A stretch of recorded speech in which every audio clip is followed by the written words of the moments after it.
Olá para você que acompanha o nosso devocional. Nós estamos em mais um devocional aqui que nós pensamos e nos voltamos para Deus para meditarmos na Sua palavra, pensarmos acerca das realidades que Deus nos dá na Bíblia e pensando isso de maneira bem sequencial. Acredito que você que já acompanha há algum tempo percebe como a gente vem seguindo versículo após versículo, às vezes, como no caso de Tito, como nós estamos fazendo, passando até alguns devocionais em partes de Tito, de um versículo apenas, porque para nós percebermos como a palavra de Deus ela é rica, como ela é viva e eficaz, como ela é cheia de profundidade. Não é uma coisa que não é um livro vazio, um livro superficial. Não há livro maior, melhor que esse. Aqui nós encontramos as realidades acerca de Deus, aqui nós de fato percebemos o que é a vida, como de fato crescer em um relacionamento com o Deus vivo, Deus Trino, o Deus da Bíblia. E nós vamos meditar hoje acerca da palavra de Deus.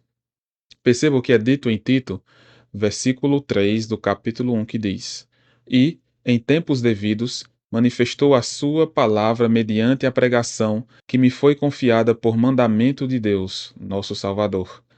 Nesse versículo a gente poderia destacar muitas coisas, seja desse aspecto de Deus agir no momento e na ocasião certa, sem atrasos e sem adiantamentos, no tempo perfeito, porque é o tempo do Senhor.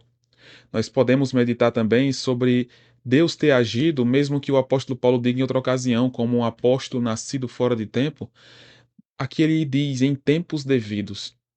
Ou seja, mostrando que mesmo que o apóstolo Paulo tenha sido fora de tempo, não é como se ele fosse atrasado, mas estava no plano de Deus chamá-lo naquela ocasião, na estrada para Damasco. O destaque que eu quero trazer maior aqui é para a pregação, porque ele diz em tempos devidos, ou seja, Deus chamou ele, manifestou a sua palavra mediante a pregação. Aqui nós percebemos um elemento central. Talvez nessa cultura mais imediatista de coisas rápidas, coisas superficiais, nós acabamos achando que a pregação ela não tem espaço, ou a pregação ela é algo opcional.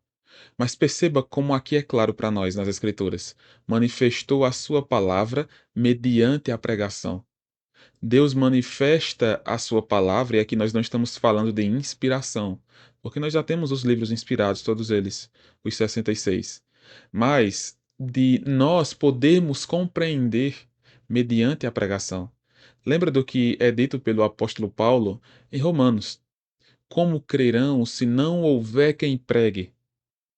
Então, perceba, o fato de nós crermos, o fato de nós sabermos, é porque pessoas pregaram, pessoas chamadas por Deus, pessoas iluminadas por Deus, foram chamadas para essa obra de pregar o Evangelho.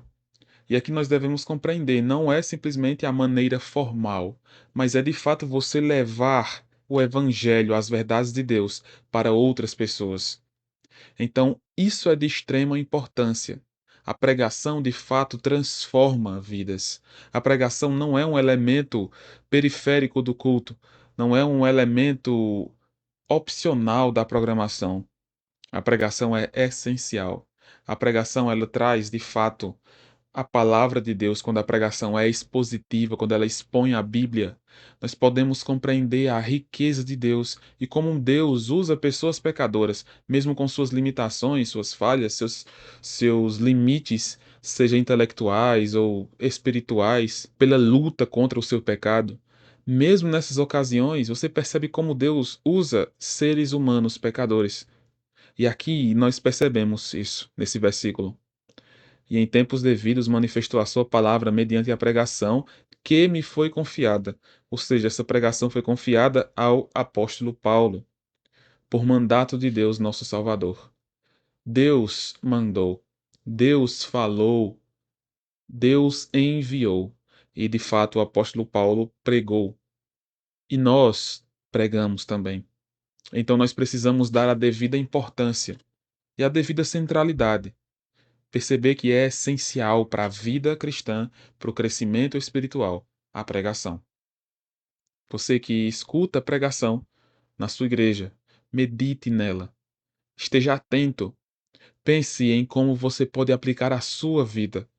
Quais aspectos aqui desse texto e olhando para o texto, certo? Não apenas olhando para o pregador, mas olhando para a Bíblia, como os crentes de Bereia, examinando para saber se estava tudo de conforme às Escrituras.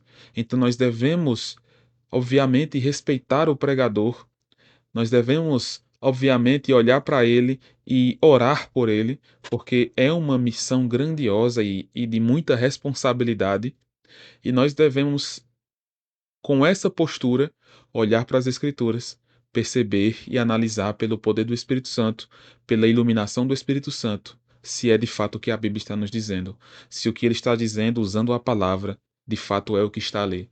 E essa palavra nos transforma de inúmeras formas. Você pode pensar em como Deus já usou a pregação para mudar a sua vida.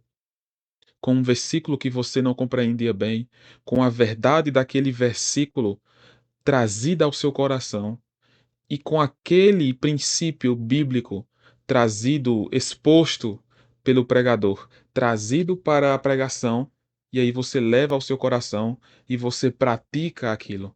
Já pensou?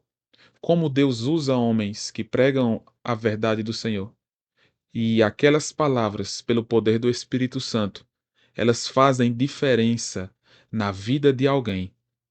Não é algo simples, não é algo supérfluo, não é algo que nós devemos levar como se fosse mais um elemento de uma programação, mas de fato é o que transforma vidas.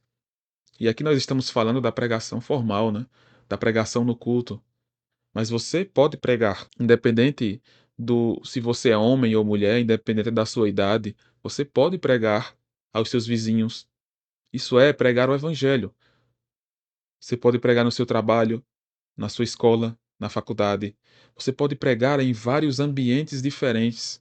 Você pode falar de Jesus a essas pessoas. E Deus, pelo poder dele, se simplesmente dele e do Espírito Santo, pode salvar pessoas através do que você está dizendo. Não palavras suas, não porque suas palavras são bonitas, são bem escolhidas, mas por causa do Deus que te chamou e te enviou a pregar o Evangelho a toda criatura. A palavra, a pregação, ela tem importância essencial na vida do crente, porque ela nos transforma e ela pode transformar outras vidas. Assim como ela nos transforma, nós podemos ser pessoas que falam, que pregam e que transformam vidas de outros, não pelo nosso poder, mas pelo poder de Deus, poder do Espírito Santo. Que Deus te abençoe e te dê forças, capacidade e vontade e ânimo para absorver a palavra de Deus na pregação e também para pregar o Evangelho a outras pessoas. Deus te abençoe.